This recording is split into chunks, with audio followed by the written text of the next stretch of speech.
a ter permissão para sentir.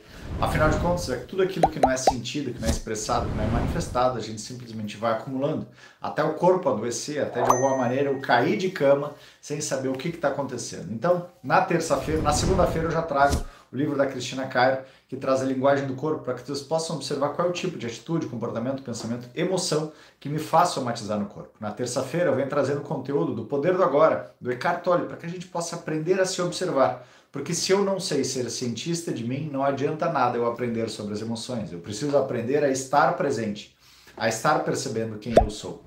Na quarta-feira eu trago as emoções dos relacionamentos e na quinta-feira, então, eu venho trazendo a nossa permissão para sentir. Na semana passada nós falamos sobre as emoções e a atenção, a memória e a aprendizagem, o quanto elas são impactantes para tudo isso. Hoje nós vamos falar sobre as nossas emoções e o processo de tomada de decisão. Ele impacta, não impacta, faz sentido, não faz? Faz, sem sombra de dúvida, porque normalmente, ou na pior das hipóteses, a gente vai aprender como o...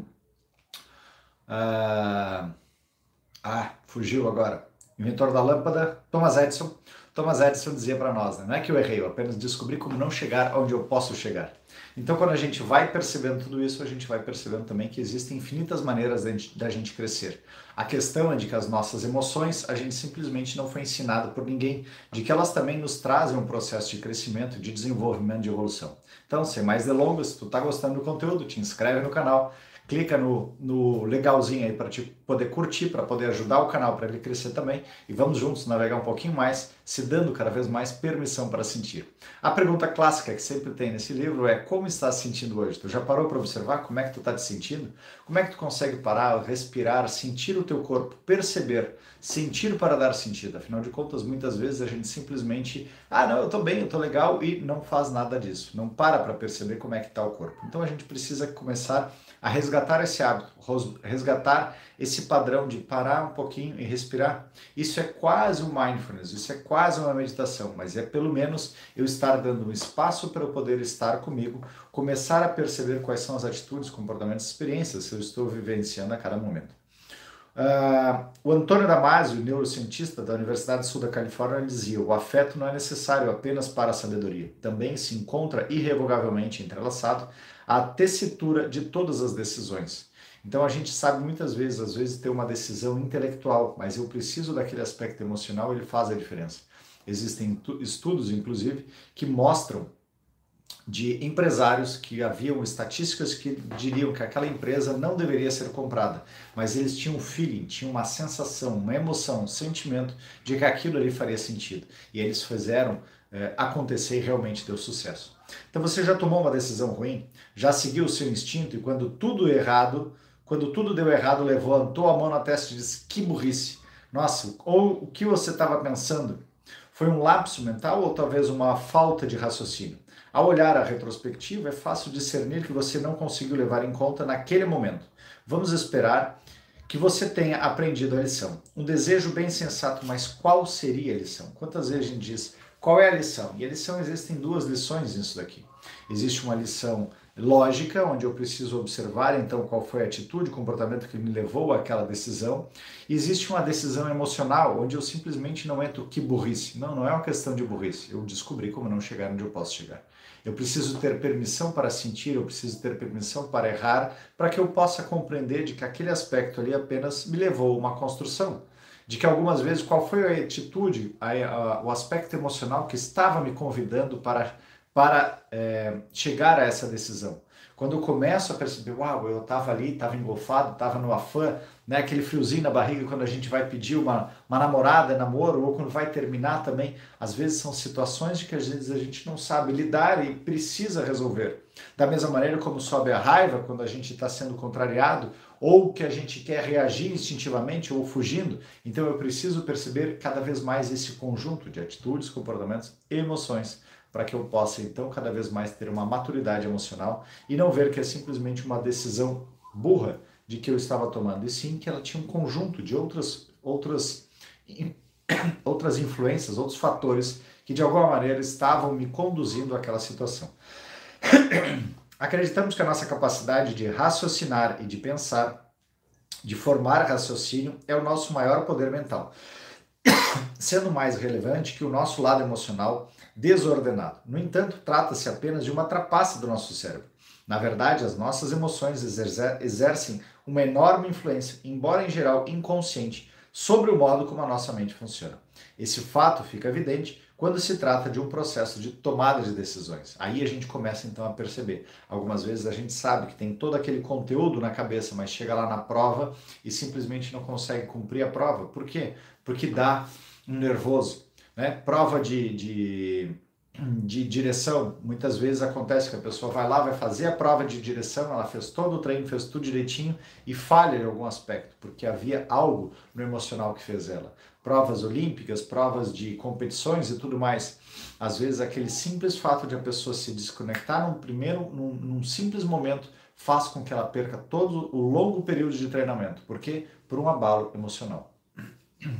Há exemplos óbvios em que a emoção por si só determina as nossas ações. Se tememos voar, viajamos de carro, apesar de o perigo ser maior. Quando nos aproximamos, às vezes, nos esquecemos de nos proteger de uma gravidez indesejada ou de doenças sexualmente transmissíveis. Mas a influência da emoção se estende muito além disso. A maioria das decisões é uma tentativa de prever resultados futuros. Devemos comprar essa casa? Eu não vou aceitar esse trabalho? Massa é uma ótima opção para o jantar? Todos esses casos consideramos as possibilidades e escolhemos aquela que parece ser a mais provável de desembocar num resultado favorável, pelo menos na teoria, ou pelo menos naquele momento, buscando suprir uma necessidade, um desejo, uma saciedade. Algumas vezes a gente compra, né? Quantas vezes a gente se vê numa compulsão para comprar uma comida, para comprar um objeto, para comprar um bem material, e eu vou e compro aquilo lá e depois de, puxa vida, e agora? Como é que eu vou pagar isso daqui? Porque eu simplesmente estou em um ato emocional da minha compulsão. Então, se tu quiser já ir trabalhando, se tu tem esse tipo de ato, acessa aqui na minha playlist, Liberte-se com o Ho'oponopono Emocional, e pratica lá compulsão, né? Que tu pode então estar começando a compreender um pouco mais essa atitude de comportamento impulsivo e não de uma forma que tu tem essa emoção já compreendida dentro de ti. Na prática, as emoções determinam grande parte das nossas ações. Se estamos sentindo algo positivo, confiança, otimismo, contentamento, chegaremos a uma conclusão sobre o que deve ser feito. Se as emoções são negativas, ansiedade, raiva, tristeza, a decisão pode ser bem diferente, apesar de dispormos do mesmo conjunto de fatos. Então aqui a gente começa também a observar que por mais que eu tenha todos os elementos de acordo com o meu humor, eu posso ter uma decisão mais favorável ou menos favorável. Isso é uma das coisas que já foi testado também, eu já trouxe um outro capítulo, sobre jurados de determinada situação. Então, aqueles jurados de uma apresentação, seja lá o que for, que tem algo que é impactante naquilo, eles de alguma maneira, eles também vão ter uma tendência, se aquilo foi algo que tem um humor positivo, de dar uma nota melhor, se eles estão no humor negativo, de dar uma nota pior. Por quê? Porque, como eu trouxe na semana passada, existe essa concentração, esse foco, esse direcionamento mais concentrado no negativo e mais aberto no positivo. Os padrões resultantes são bastante previsíveis. Como discutido anteriormente nesse capítulo, a ansiedade restringe a atenção, melhora o foco nos detalhes, exatamente como eu havia dito, e nos faz antecipar o que poderia dar errado. Pode não parecer um sentimento bem-vindo, mas é um bom estado de espírito quando realizamos tarefas que envolvem números, como cálculos financeiros, por exemplo.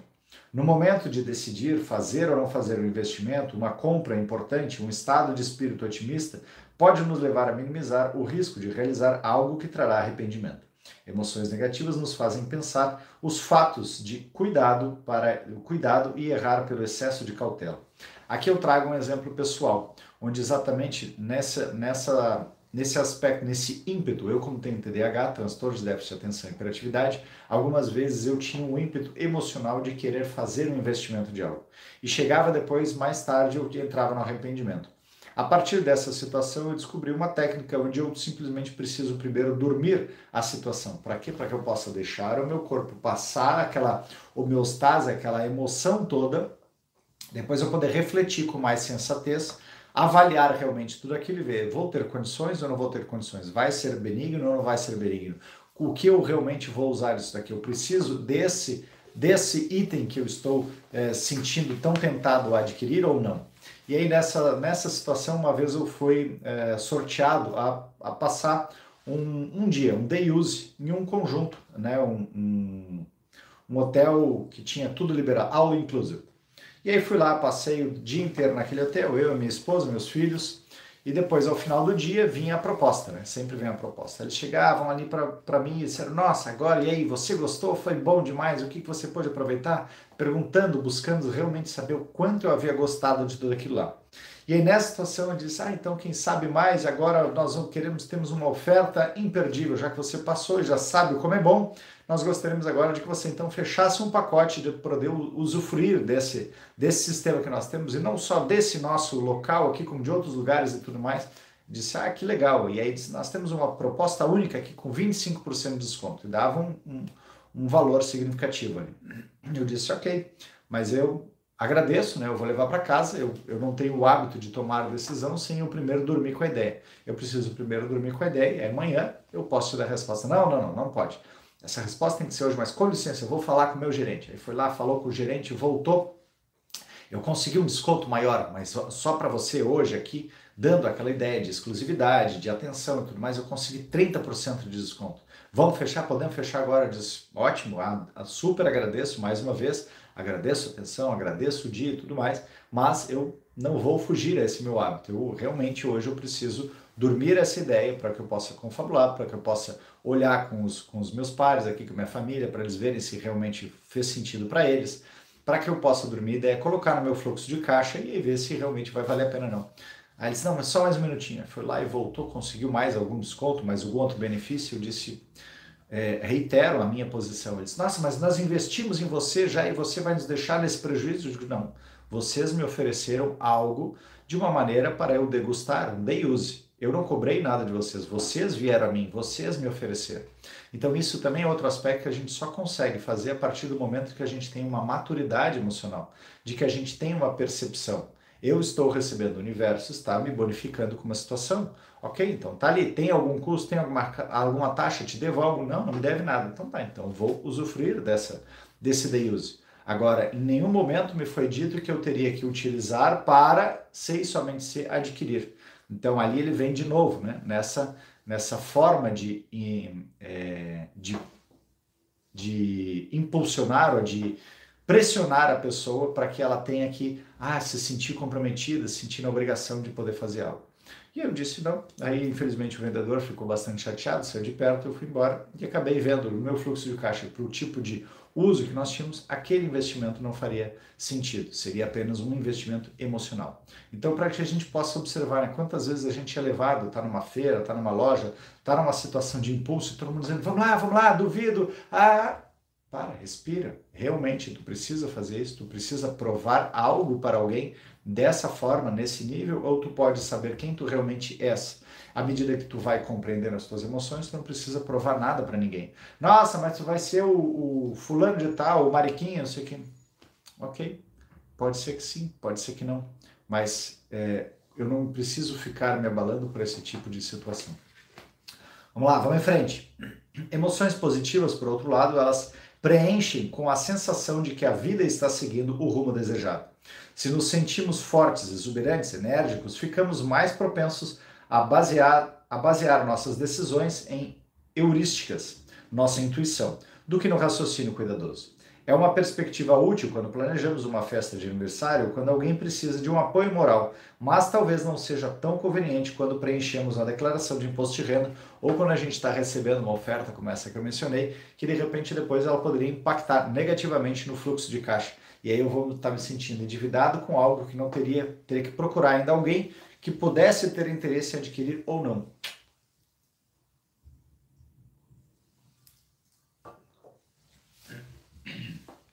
O verdadeiro papel da emoção na tomada de decisão foi medido abundantemente em experimentos.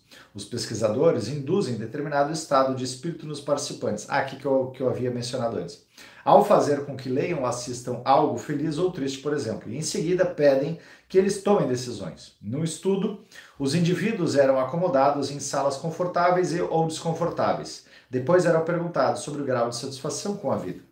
O grupo da sala confortável relatou estar mais satisfeito. Num estudo separado, quando fizeram os participantes sentirem tristeza, eles acreditavam que a situação era pior do que parecia.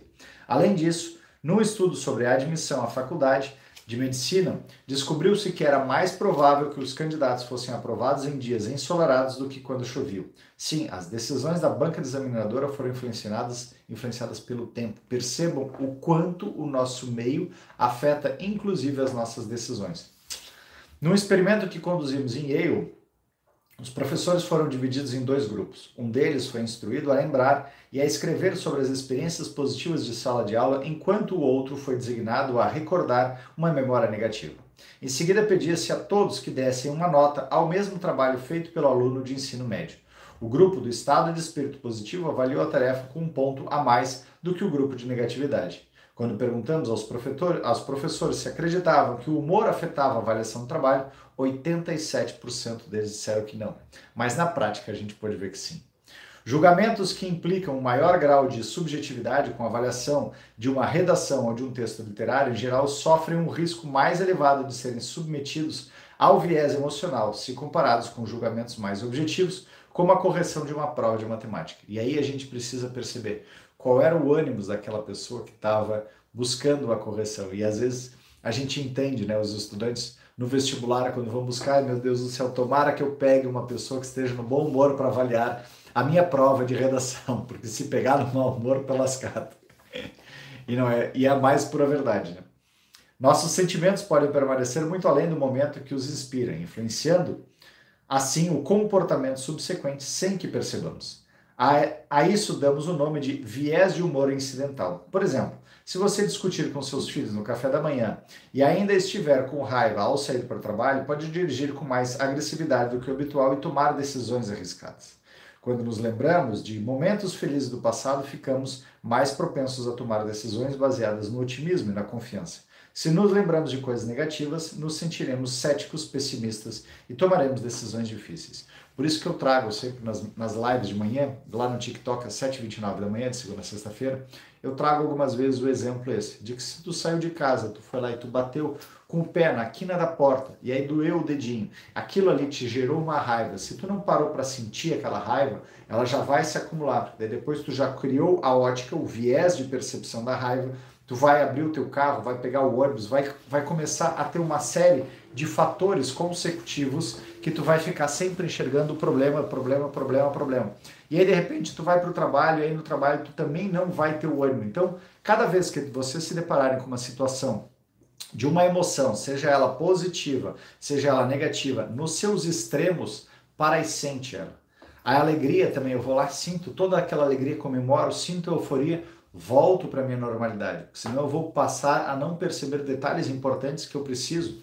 Já na minha raiva, na minha situação de angústia, também traz para o corpo. Tem aqui no minha playlist Liberte-se Corporal Emocional, tem raiva, tem julgamento, tem no Sobrou Bastante, tem mais de 100 emoções ali, atitudes, comportamentos, para que tu possa tomar consciência. À medida que tu vai utilizando o corpo, tu vai aprendendo a atravessar, tu vai te dando permissão para isso. Porque lá na nossa infância, a maior parte de nós não tinha permissão, principalmente dos nossos pais, para expressar a nossa tristeza, para expressar a alegria, para expressar a raiva, para expressar algum desejo, seja lá o que for. E à medida que eu vou me dando permissão, eu começo também a perceber que surge uma situação, uma característica de vergonha, porque a vergonha daquela atitude, comportamento que eu tanto fui cerceado. Mas quanto mais eu vou aprendendo, mais eu vou me identificando com as emoções e vou começando realmente a regular. Da mesma maneira que a gente sabe regular o orgasmo, a gente controlar se quer ter uma ejaculação mais rápida ou mais lenta, eu posso também aprender a utilizar isso nas minhas emoções e verificar concentrando aquela energia. Não é o que os grandes mestres do judô, karatê, kung fu fazem quando querem quebrar blocos de tijolo, eles simplesmente concentram toda aquela energia e pá, realizam a atividade. Então é isso que a gente precisa fazer no nosso dia a dia também. Então, a influência da raiva não é aquela que se poderia esperar. Os pesquisadores descobriram que, quando zangadas, as pessoas tendem a crer que são responsáveis pelo que deu errado. Quando tristes, nos tornamos mais propensos a culpar as circunstâncias externas. Curiosamente, a raiva deixa as pessoas mais otimistas do que a tristeza. Talvez porque pessoas com raiva sintam que têm mais controle sobre a vida, ou sente aquela emoção de que ela traz o impulso para que de alguma maneira eu possa fazer acontecer. Já a tristeza me traz aquela letargia de que me faz crer de que eu não sou capaz de nada. A raiva me faz querer entrar em movimento. E um dos propósitos da raiva é esse, me tirar da preguiça, me tirar daquela inércia para que eu volte a entrar em movimento. Tomamos decisões continuamente o dia inteiro e a maioria delas é pequena. Não podemos ficar deliberando sobre cada uma delas, por isso confiamos ao nosso cérebro fazer os julgamentos rápidos. E esse é o perigo, né? Esse piloto automático que a gente simplesmente deixa de prestar atenção nas coisas. Mas quanto mais eu crio o hábito de estar consciente em cada atitude, comportamento, experiência, mais eu posso utilizar também o meu cérebro para que ele faça o processamento daquela informação de uma maneira apropriada e não da maneira automática que a gente tanto utiliza. Essas questões aparecem o tempo todo em pesquisas contemporâneas sobre o funcionamento do cérebro. Há um conceito do pensar rápido e devagar, que acredita que nosso cérebro trabalha em duas faixas separadas, mas sobrepostas. Uma que responde imediatamente, sem muita ou nenhuma deliberação, e a outra que se demora, que pesa a informação antes de dar os comandos. Quando usamos o cérebro para funções habituais ou relativamente simples, chegamos às respostas rápidas, quando situações novas ou problemas complexos nos fazem cogitar.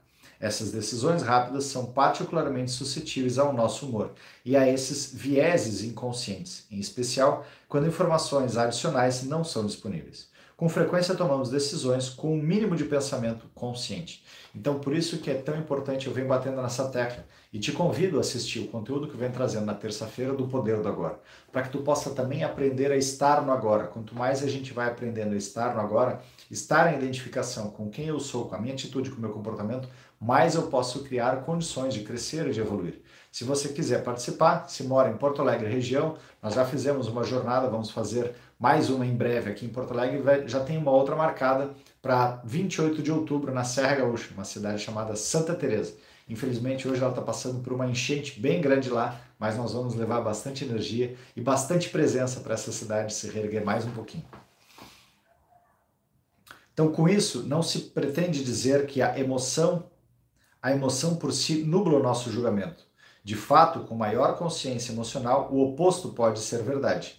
Nossos sentimentos serviriam como outra forma de informação, nos dizendo coisas importantes sobre o modo como reagirmos a qualquer acontecimento. Quando deparamos com uma decisão, a ansiedade pode nos dizer uma coisa ou o entusiasmo outra completamente diferente. Sabendo disso, podemos levar em conta o nosso estado emocional antes de escolher um curso de ação. E é o nosso humor negativo que está nos deixando desconfiados ou temos uma razão genuína para preocupação?